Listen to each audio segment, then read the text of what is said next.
భారతదేశ ఎన్నికల కమిషన్కి చాలా వివరంగా తెలుగుదేశం పార్టీ ఎలా దొంగ ఓట్లను నమోదు చేస్తుంది, ఎలా గత చంద్రబాబు నాయుడు గారు సీఎంగా ఉండగా 14 సంవత్సరాల్లో ఏ విధంగా ఎన్నికల ఓటర్ల లిస్టుని మ్యానిపులేట్ చేసిందన్న విషయాన్ని రుజువులతో కూడా ఆధారాలతో కూడా ఎన్నికల కమిషన్కి వైఎస్ఆర్ కాంగ్రెస్ పార్టీ సబ్మిట్ చేయడం జరిగింది.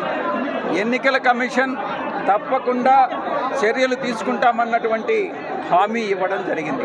సార్, ఇప్పుడు 3వ లిస్టులో మన ప్రకాశం జిల్లాకి కొంతమంది ఇవ్వలేదు, అదేవిధంగా పార్టీ కొంచెం దూరంగా ఉన్నారు, జగన్ అపాయింట్మెంట్ ఇవ్వలేదని చెప్పి బాలినేని గత 3 నుంచి అయోమయంలో ఉందని మా కార్యకర్తలు ఆవేదనలో ఉన్నారు.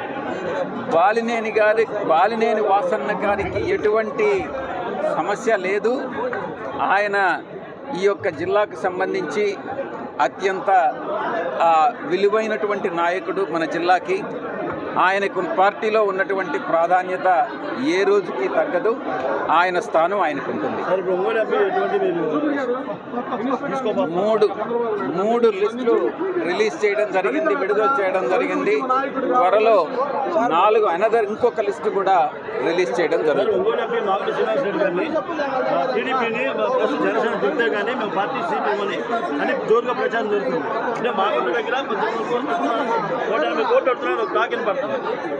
ఇది మీడియా సృష్టిస్తున్నటువంటి ఒక కథనం. తెలుగుదేశం పార్టీ సృష్టిస్తున్నటువంటి ఒక కథనం. నేను ఒక్కటే చెప్తా ఉన్నాను, రాజకీయ పార్టీ అంటే వైఎస్ఆర్ కాంగ్రెస్ పార్టీ వాళ్ళు తెలుగుదేశం పార్టీని విమర్శించవచ్చు, తెలుగుదేశం పార్టీ వాళ్ళు అలాగే వైఎస్ఆర్ కాంగ్రెస్ పార్టీని విమర్శిస్తారు. ప్రతి విమర్శలు అన్నటువంటివి రాజకీయాల్లో సహజమైనటువంటివి. ప్రజలే నిర్ణయిస్తారు ఏ రాజకీయ పార్టీకి అధికారం ఇవ్వాలి, ఎవరు ప్రజలకు మేలు చేకూరుస్తారు, ఎవరు రాష్ట్రాన్ని అభివృద్ధి చేస్తారు అన్నటువంటి విషయం ప్రజలు నిర్ణయిస్తారు. విమర్శలు, మేనిఫెస్టోలు ఇవన్నీ కూడా ప్రతి విమర్శలు సహజమైనటువంటివి. మేము వాళ్ళని విమర్శించడం, వాళ్ళు మమ్మల్ని విమర్శించడం ఇది సహజం. మా నాయకుడిని తెలుగుదేశం పార్టీ వాళ్ళు విమర్శించినప్పుడు మా నాయకుడి పట్ల చేసినటువంటి విమర్శల్ని తిప్పికొట్టడం అన్నటువంటిది మా యొక్క బాధ్యత. పార్టీలో ఉన్నటువంటి మా నాయకుడి ఫాలోయర్స్గా మా బాధ్యత. ఆ బాధ్యత తప్పకుండా ప్రతి ఒక్కరూ పార్టీలో నిర్వర్తించాల్సిందే అన్నటువంటి విషయాన్ని నేను ఈరోజు పత్రికాముఖంగా తెలియజేస్తున్నాను. మీరు చాలా స్పష్టంగా చెప్తా ఉన్నా, తిట్టడం అన్నటువంటి పదాన్ని ఎప్పుడూ వాడకూడదు. విమర్శ, ప్రతి విమర్శ ఇది సహజం. మీరు ఎందుకు తిట్టడం అనేటటువంటి పదాన్ని వాడుతున్నారో మీడియా వాళ్ళు నాకు తెలియదు, తెలుగుదేశం పార్టీ వాళ్ళు ఎందుకు ఈ దుష్ప్రచారం చేస్తున్నారో నాకు తెలియదు.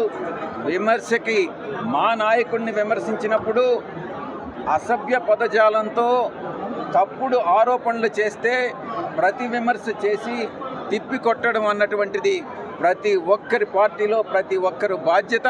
ఆ బాధ్యతను ప్రతి ఒక్కరూ నిర్వర్తించాల్సిందే అన్నటువంటి విషయాన్ని నేను ఈ యొక్క సభాముఖంగా బీజేపీ అంటే బాబు జగన్ పవన్ అంటున్నారు సార్. కాంగ్రెస్ వాళ్ళు బీజేపీ అంటే బాబు జగన్ పవన్ అంటున్నారు. కాంగ్రెస్ వాళ్ళు బీజేపీ అంటే బాబు జగన్ పవన్ కలిస్తే బీజేపీ వాళ్ళనే అడగాలి. ఎందుకు మీరు సిబిఐ విచారణ ఎందుకు చేయలేదు? వైఎస్ మరణానికి కుట్రలు ఉన్నాయన్నారు, కానీ సిబిఐ దర్యాప్తు ఎందుకు చేయలేదని ప్రతిపక్షాలు ఆరోపిస్తున్నారు కాంగ్రెస్ పార్టీ.